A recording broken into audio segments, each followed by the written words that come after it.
ये 3D के examples हैं, तो नीट वाले स्टूडेंट्स छोड़ भी सकते, थोड़े टफ हैं ये क्वेश्चंस, मेंस में भी नहीं आएंगे, ये एडवांस के लिए सोच सकते हो। 3D के केसेस हैं। हमने एक क्वेश्चन करा था, lambda is equal to lambda naught cos theta. एक रिंग दिया हुआ था, रिंग के सेंटर पे हमें फील्ड फाइंड करना था कि रिंग के सेंटर पे कितना फील्ड होगा, ये तुम्हें फाइंड करना है। कैसे फाइंड कर सकते हो? तो उसमें हमने ये करा था question, lambda is lambda naught cos theta.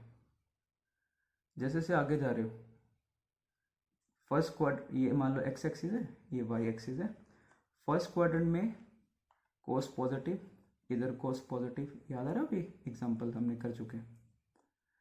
मैं बोलूँ यहाँ पे सेंटर पे फील्ड बताओ, इस पॉजिटिव चार्ज की वजह से इस तरफ आएगा, इस पॉजिटिव वाले की वजह से इस डायरेक्शन में, नेगेटिव वाला ये, नेट फील्ड इस डायरेक्शन में आया था हमारा।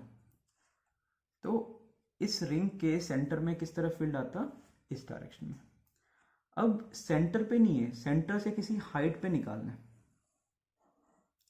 सेंटर से किसी हाइट पे कितना फील्ड होगा, ठीक है, हमें उसका कंपोनेंट्स निकालने। देखो कैसे करते हैं, थोड़ा सा एक शॉर्ट ट्रिक समझा रहा हूँ।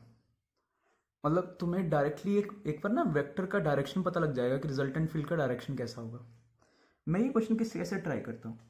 अगर मेरे से पूछा जाता कि रिंग के सेंटर में बताओ कि सेंटर में किस तरफ आएगा, तो सेंटर पे किस डायरेक्शन में होता, मुझे पूछा था इस पॉइंट पे गया, मैं रिंग के सेंटर पे चेक करता हूँ।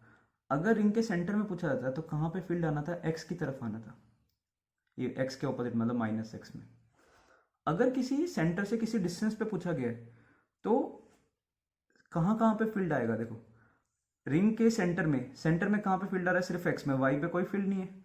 तो जहाँ अगर किसी हाइट पे भी जाओगे तब भी सिर्फ कौन सी डायरेक्शन में फील्ड आएगा? एक्स में आएगा, वाई में अभी भी नहीं आएगा। तो एक तो हो गया एक्स में, प्लस जेड में आ सकता है। फिर से सुन लो 3D फिगर में कैसे करना है।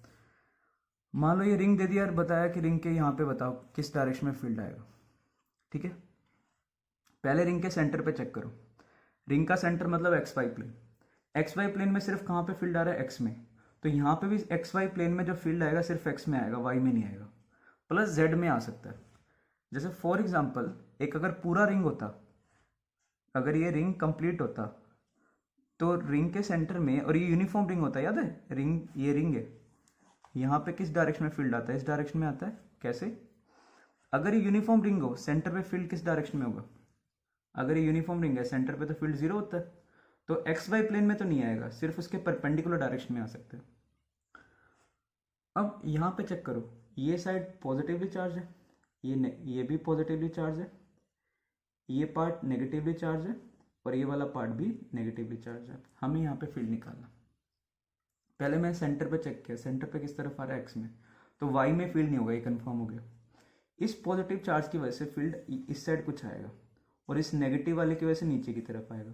तो यहाँ से मुझे पता लग गया कि जेड भी कॉम्पोनेंट भी जीरो होगा। तो सिर्फ जो तुम्हारा रिजल्टेंट आएगा वो एक्स में आ सकता है। देखो कैसे कैसे चेक करो। पहले चेक करो रिंग के सेंटर में, रिंग के सेंटर पे कहाँ पे आ रहा है? ये एक्स, ये वाई, सिर्फ एक्स के ऑपोजिट डायरेक्शन में आ रहा है, वाई में नहीं आ रहा। तो मतलब y का जो कंपोनेंट है वो यहाँ पे अगर जीरो है तो किसी हाइट पे भी जीरो होगा। तो एक्स वाई प्लेन में जो रिजल्टेंट आएगा सिर्फ एक्स में आएगा। अब प्लस एक जेड में भी आ सकता है, जेड वाला चेक करते हैं। ये पॉजिटिव चार्ज है, इस साइड किस तरफ फील्ड होगा? ऊपर की तरफ, और नेगेटिव वाला है अपनी तरफ, तो जेड वाला कंपोनेंट भी जीरो होगा। तो सिर्फ जो रिजल्टेंट आएगा एक्स में। अगर किसी को नहीं समझ आया तो चलो ट्राई करते हैं, आगे ट्राई करते हैं। इसकी वजह से यहाँ पे किस डायरेक्शन में फील्ड आ रहा है? देखो मैं स्टार्ट कैसे करता हूँ। अगर ये वेक्टर यहाँ पे होता, ये रिजल्टेंट फील्ड इस तरफ आना था, ये एंगल फाई पे। अगर ये थीटा एंगल घूम गया, अगर ये थीटा एंगल घूम गया, जो तुम्हारा वेक्टर है वो भी थीटा एंगल घूम जाएगा। देखो ये चीज समझो, मान लो ये एक्स एक्सिस है, ये वाई एक्सिस है, और ये वेक्टर है, ये जेड के साथ फाई एंगल बना रहा है। तो इसका जो जेड कंपोनेंट आएगा वेक्टर का वो कितना आएगा? ए कोस फाई। और दूसरा कंपोनेंट क्या आएगा? ए साइन फाई। वो ना तो एक्स की तरफ होगा ना वाई की तरफ, वो एक्स वाई प्लेन में होगा। अब मान लो ये वाला जो वेक्टर है ये x के साथ थीटा एंगल बना रहा है, तो इसका x कंपोनेंट कितना होगा, a साइन फाई का, देखो z कंपोनेंट हो गया a cos phi, x component X Y plane में कितना कंपोनेंट आ रहा है, a साइन फाई, ये एक्स वाई प्लेन में आ रहा है और ये x के साथ मान लो कुछ थीटा एंगल फॉर्म कर रहा है, तो x कंपोनेंट क्या होगा, a एक्स वाई का आगे कोस थीटा, ये कितना आ गया a sine phi cos theta, और y कंपोनेंट ये कितना होगा a एक्स वाई का साइन थीटा, तो a एक्स वाई कितना a sine phi sine theta. तो इस तरीके से 3D वेक्टर हमें सॉल्व करने पड़ते हैं। तो ये मैं कैसे स्टार्ट कर रहा हूँ, देखो करना कैसे, एलिमेंट वैसे लेने हैं, थीटा एंगल पे क्या लिया, आर डी थीटा का एलिमेंट लिया। इसकी वजह से देखो यहाँ पे फील्ड कैसे लिखता हूँ, मैं स्टार्ट ऐसे करता हूँ, अगर ये होता तुम्हारे पास x में, ये x में है ना, तो फील्ड इस तरफ आता, किस तरफ, ये x और z में ही आता, y की तरफ ना आता। अगर ये थीटा घूम गया तो तुम्हारा ये जो वेक्टर है ये भी थीटा घूम जाएगा, z के साथ अभी भी फाई एंगल बना रहा है। पहले क्या था, अगर ये x में है, ये एक्स जेड प्लेन है, तो x का एक कंपोनेंट z की तरफ आएगा, एक x में आएगा। अगर ये तुमने थीटा घुमा दिया तो इसका जो कंपोनेंट है, ये वेक्टर भी कितना घूम गया, थीटा घूम गया। तो इसके जो कंपोनेंट्स आएंगे, देखो कैसे कंपोनेंट्स आएंगे, x की तरफ ये z की तरफ कितना कंपोनेंट आ रहा है, डी ई कोस फाई, और दूसरा कंपोनेंट जो आ रहा है वो, दूसरा कंपोनेंट वो कितना आ रहा है, वो एक्स वाई से कितना घुमा हुआ है, वो थीटा घुमा हुआ है। तो ये जो दूसरा कंपोनेंट आ रहा है वो कौन से प्लेन में आएगा, एक्स वाई प्लेन में आएगा। एक्स के साथ कितना एंगल फॉर्म कर रहा है, वो थीटा। तो एक्स कंपोनेंट कितना होगा, डी ई एक्स वाई का कोस थीटा, और ये माइनस में आ रहा है क्योंकि एक्स के ऑपोजिट साइड है। ऐसी y कंपोनेंट, ये y कंपोनेंट, ठीक है, ये x डायरेक्शन, ये y, ये डी ई एक्स वाई, ये हो गया डी ई जेड, इसका इस डायरेक्शन में आएगा, डी ई वाई कंपोनेंट कितना होगा, D E X Y sine theta, और ये क्योंकि y के ऑपोजिट है तो माइनस लिख लो। अब हम सॉल्व कर सकते हैं। देखो मैं स्टार्ट कैसे करता हूँ, मेरी अप्रोच क्या होती है, मैं पहले सेंटर पे फील्ड देखता हूँ कि सेंटर पे किस तरफ फील्ड आ रहा है। सेंटर पे देखा इसके कहाँ पे फील्ड आ रहा था, माइनस एक्स में, तो इससे मुझे कंफर्म हो गया कि वाई में फील्ड नहीं आएगा। अभी भी हम सॉल्व करेंगे, वाई में फील्ड जीरो होगा, तो मतलब एक्स में ही आ सकता है, वाई में नहीं आएगा। दूसरा जेड में आ सकता है, जेड का भी मैंने चेक कर लिया, ये प्लस है तो ये अवे जा रहा होगा, यहाँ पे माइनस है, ये इस तरफ आ रहा होगा, तो जेड का भी रिजल्टेंट जीरो बनेगा। तो मुझे पता लग गया कि सीधा एक्स में ही आएगा, मैं सॉल्व एक्स में ही करूँगा। पर मैं तुम्हें सिखा तीनों में रहा हूँ कि तीनों में कैसे करना है। करना कैसे, देखो स्टार्ट कैसे कर रहा हूँ मैंने, थोड़ा सा इसका स्टार्ट करना ही मुश्किल होता है। अगर ये वेक्टर यहाँ से होता, चार्ज यहाँ पे होता, तो ऐसा फील्ड आता है यहाँ पे इस डायरेक्शन में, जेड के साथ फाई एंगल, इसका जो कंपोनेंट है ये एक्स के ऑपोजिट होता है क्योंकि एक्स से स्टार्ट कर रहे हो। अगर तुमने वेक्टर को थीटा घुमा दिया तो ये वाला वेक्टर भी थीटा घूम जाएगा, बट ये z के साथ अभी भी कितना एंगल फॉर्म कर रहा है, क्योंकि हर पॉइंट x, ये डिस्टेंस सेम है ना, ये क्योंकि ये r है, देखो ये हर जगह ये r है, ये d है, तो ये एंगल तो हमेशा ही फाई है। बस ये अगर थीटा घूम गया तो तुम्हारा वेक्टर भी थीटा घूम गया, तो z कंपोनेंट कितना है, डी ई कोस फाई, जिसका साइन फाई कंपोनेंट आएगा वो एक्स फाई प्लेन में आएगा, और अगर ये थीटा घुमा हुआ है ये उसके ऑपोजिट डायरेक्शन में थीटा घुमा होगा। अब हम ट्राई करते हैं, z component is D E cos phi, D E कितना है, k कितना चार्ज है इसका, lambda R D theta, lambda R D theta by centre से डिस्टेंस, कितना डिस्टेंस इस पॉइंट, सॉरी पॉइंट से कितना डिस्टेंस है, root of R square plus D square का स्क्वायर, ये हो गया डी ई, इसका कौन सा कंपोनेंट, कोस फाई, और ध्यान रखना cos फाई भी कांस्टेंट है। अब इसका इंटीग्रल करना है तुम्हें। थीटा के लिमिट्स 0 से 2 पाई। लैम्डा कांस्टेंट नहीं है, ये cos फाई कांस्टेंट है। देखना cos फाई कितना है, cos फाई कितना है इस ट्राइंगल से, cos phi is d upon root of R square plus D square. तो के आर, ठीक है, ये lambda naught cos theta, cos phi का वैल्यू कितना है डी अपॉन, तो ये टर्म बनेगी, इसका तुम्हें इंटीग्रेट करना है 0 से 2 पाई। के कांस्टेंट है, आर कांस्टेंट है, लैम्डा नोट कांस्टेंट है, डी कांस्टेंट है, R square plus D square की पावर 3/2 कांस्टेंट है। Integral of cos theta D theta 0 से 2 पाई, ये ट्राई करो, ये आएगा 0। तो z कंपोनेंट कितना हो गया 0।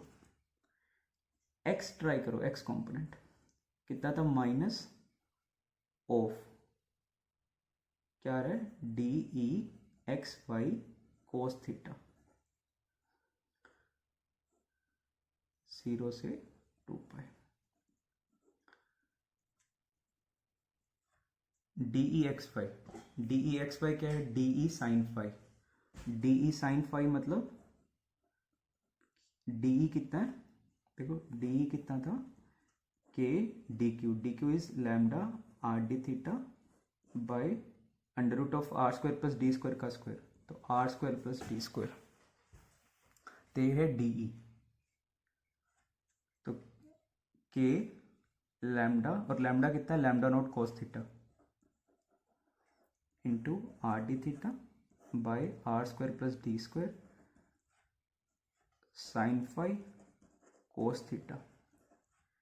जो जो टर्म्स कांस्टेंट है वो इंटीग्रल के बाहर ले जाओ। के कांस्टेंट है, लैम्डा नोट कांस्टेंट है, आर कांस्टेंट है, साइन फाई कांस्टेंट है by are square plus D square. सिर्फ अंदर इंटीग्रल बच रहा है कोस स्क्वायर थीटा का, ये ट्राई कर लेना। कोस स्क्वायर थीटा को रख दो 1 plus cos two theta by 2, ये इंटीग्रल ट्राई करना, इसका इंटीग्रल पाई होता है। तो कितना आ गया minus K lambda naught R sine phi कितना हो गया R by root of R square plus D square, मतलब इसकी पावर 3/2, इसका इंटीग्रल हो गया पाई। ऐसे अगर कोई y का ट्राई करना चाहे, y में बस यहाँ पे साइन थीटा आएगा, तो ये जो इंटीग्रल बनेगा ना, क्या इंटीग्रल बनेगा K lambda naught R sine phi by are square plus D square integral of cos theta sine theta. इसको ना क्या करो, 2 से ऊपर नीचे मल्टीप्लाई डिवाइड कर दो, ये साइन 2 थीटा का इंटीग्रल आएगा 0 से 2 पाई विच इज 0। तो y भी 0 आ रहा है, z भी 0 आ रहा है, सिर्फ x कंपोनेंट बच रहा है। थोड़ा सा 3D कंपोनेंट्स टफ होते हैं, स्टार्ट करना टफ होता है, आगे इंटीग्रल वगैरह तो हम कर सकते हैं। स्टार्टिंग अप्रोच कैसी, देखो मेरी स्टार्टिंग अप्रोच क्या रहती है हमेशा, मैं पहले चेक करता हूँ सेंटर पे किस डायरेक्शन में फील्ड आ रहा है, सिर्फ x में आ रहा है, y में नहीं आ रहा है। तो मुझे पहला चीज़ पता लग गया कि मैं y में 0 होगा, मैं ये सॉल्व ही नहीं करूँगा। फिर मैं देखता हूँ z में कि एक तो x में आ रहा है, मुझे पता लगा y में नहीं होगा बस।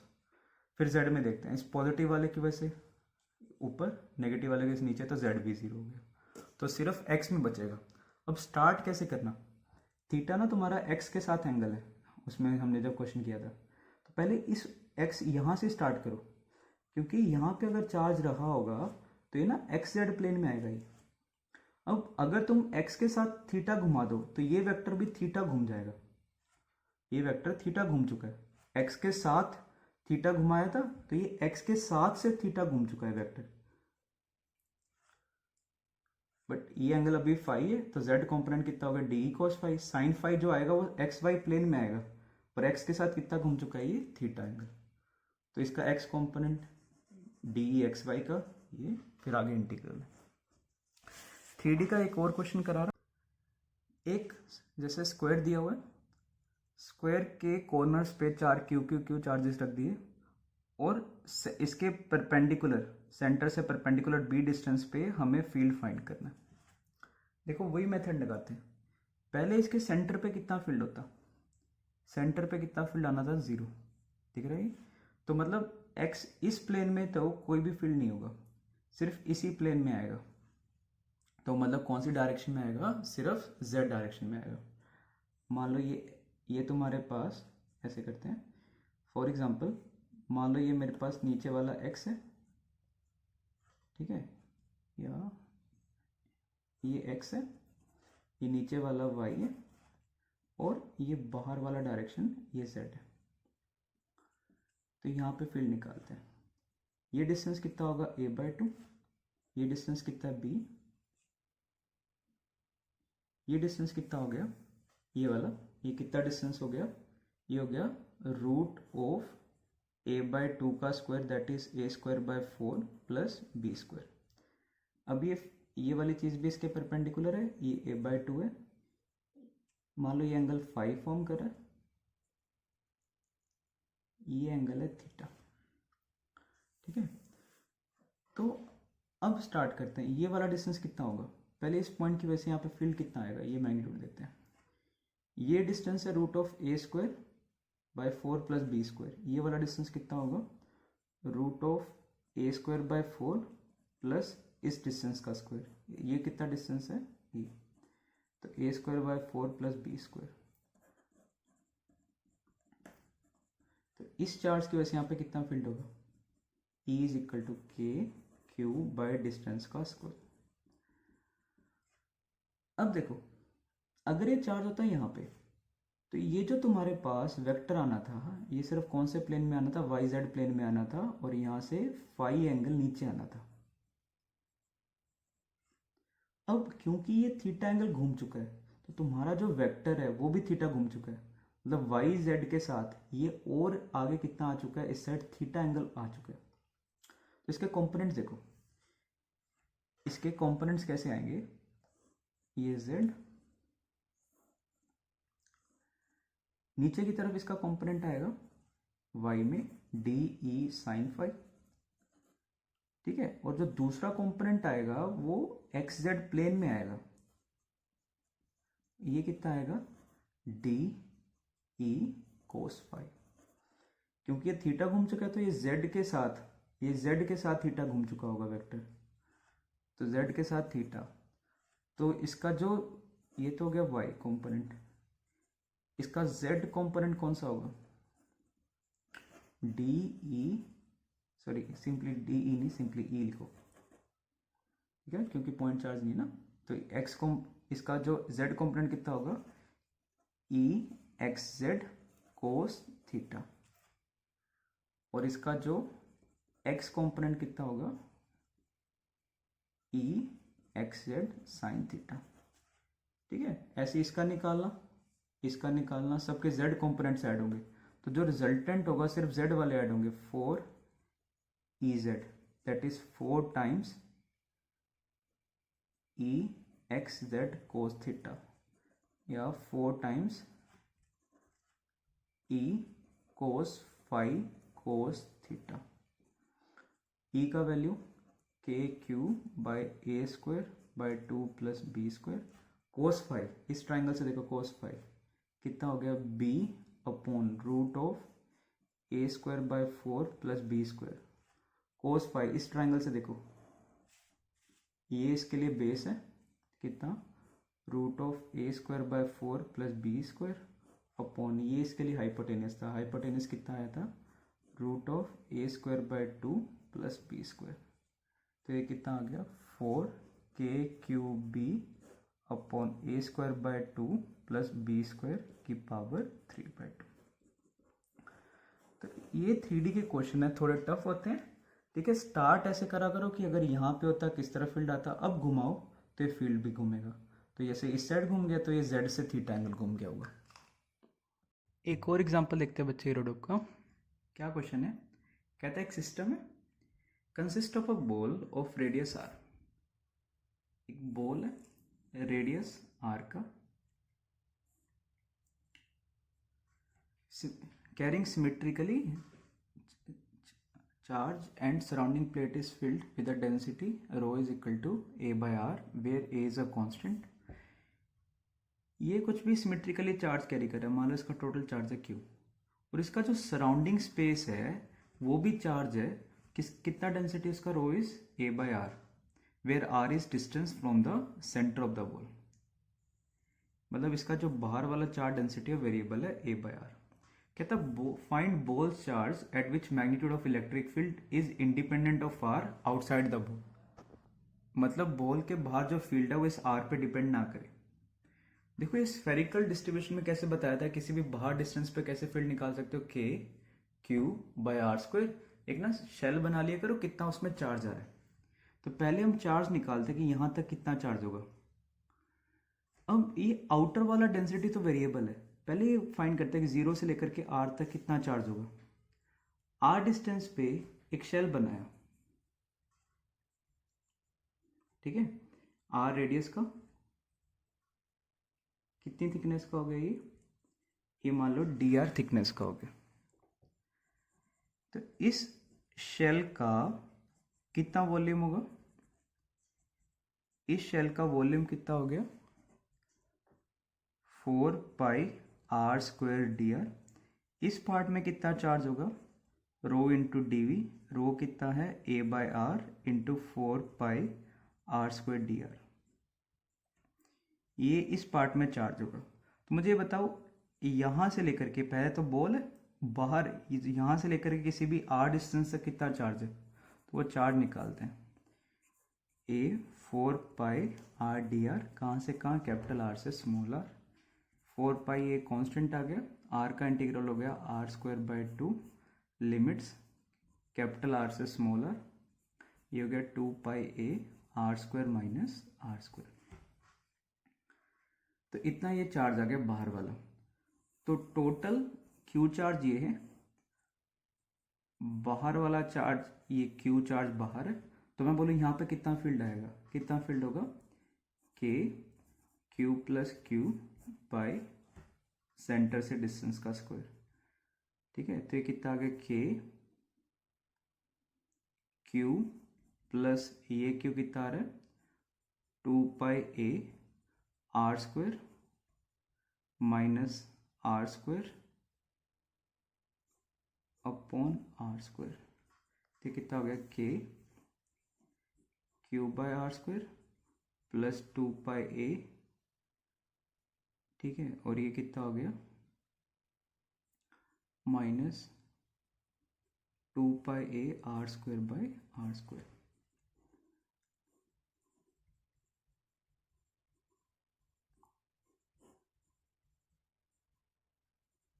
देखो अगर तुम चाहते हो कांस्टेंट हो कि आर पे डिपेंड ना करे, तो आर के जो भी कोफिशिएंट्स आ रहे हैं, आर की पावर 1 के, आर की पावर 2 के, आर की पावर -2 के, अगर वो कोफिशिएंट 0 हो जाए तभी आर पे डिपेंड नहीं करेगा। मतलब ये वाला टर्म अगर 0 हो जाए तो मतलब क्यू कितना हो जाए 2 पाई ए स्क्वायर। अगर ये चार्ज इतना हो जाए तो ये टर्म 0 होगी, तो इलेक्ट्रिक फील्ड कांस्टेंट हो जाएगा, सिर्फ ये वाला टर्म बचेगा। कितना 2 पाई ए इंटू के, या के कितना है 1/4 पाई एप्सिलॉन नॉट। तो कितना हो गया a/2 एप्सिलॉन नॉट, कितने चार्ज पे, अगर ये चार्ज का वैल्यू इतना हो जाए। तो ये कुछ इरोडॉप्स के प्रॉब्लम्स थे।